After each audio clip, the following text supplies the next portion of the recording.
आज हम लोग पढ़ेंगे इंग्लिश में सेंटेंस। सेंटेंस का मतलब होता है वाक्य। सेंटेंस का मतलब क्या होता है? वाक्य होता है सेंटेंस का मतलब। अब वाक्य देखते हैं, कोई कोई मतलब बोलता है कि वाक्य बनाओ, सेंटेंस बनाओ। तो पहले इसके बारे में जानेंगे कि सेंटेंस आखिर होता किसको है, सेंटेंस कहते किसको है। तो कह रहा है कि a sentence is a group of words that makes complete sense. Word को मिलाकर एक शब्द को मिलाकर एक वाक्य बनाया जाता है, यानी सेंटेंस बनाया जाता है, और उसका कुछ मतलब निकले, मीनिंग निकले, सेंस निकले, उसी को हम लोग क्या कहते हैं? सेंटेंस कहते हैं। सेंटेंस किसको बोलते हैं?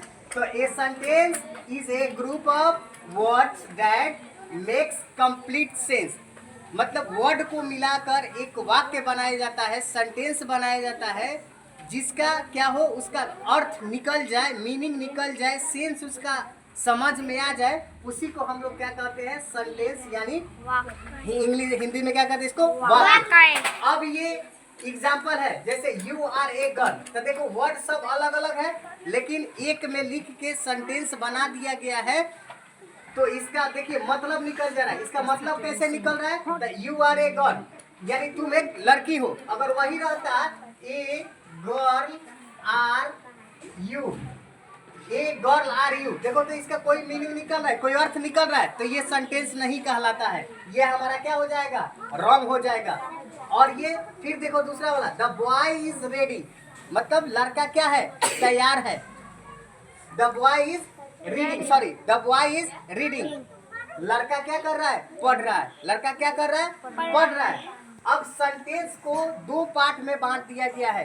एक हो आ गया है हमारा सब्जेक्ट, दूसरा हो गया है प्रीडिकेट। तो सब्जेक्ट का मतलब होता है उद्देश्य, कोई चीज का उद्देश्य बताता है, और प्रीडिकेट का मतलब वह क्या चीज का उद्देश्य बताता है, इसका मतलब होता है प्रीडिकेट, यानी विधेयक कहते हैं उसको हिंदी में। और सब्जेक्ट को हम लोग क्या कहते हैं? उद्देश्य कहते हैं। अब अगर हमको देखना है कि सब्जेक्ट और प्रीडिकेट कैसे बांटते हैं, तो सब देखिए, ये लिखा है she is a girl, she is a girl, she is a girl.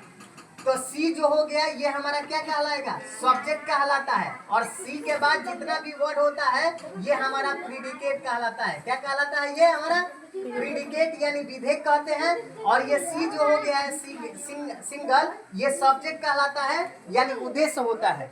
ठीक है। अब अगर आते हैं दूसरा चीज, जैसे द बॉय, अब इसको मिटा दे रहे हैं। अब आगे देखिए क्या होता है। दूसरा इसी पर एक देखिए, द बॉय इज ड्रिंकिंग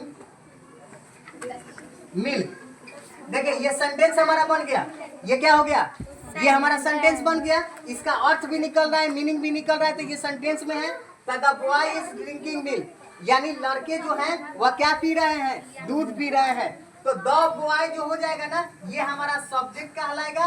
और द बॉयज के बाद जो भी वर्ड आता है उसको हम लोग प्रीडिकेट कहते हैं। क्या कहते हैं उसको? प्रीडिकेट कहते हैं। अगर इसमें जिसको समझ में नहीं आया है वो हमसे पूछिए या कमेंट्स में बताइए। आज के लिए ये यहीं तक, class over. Thank you very much.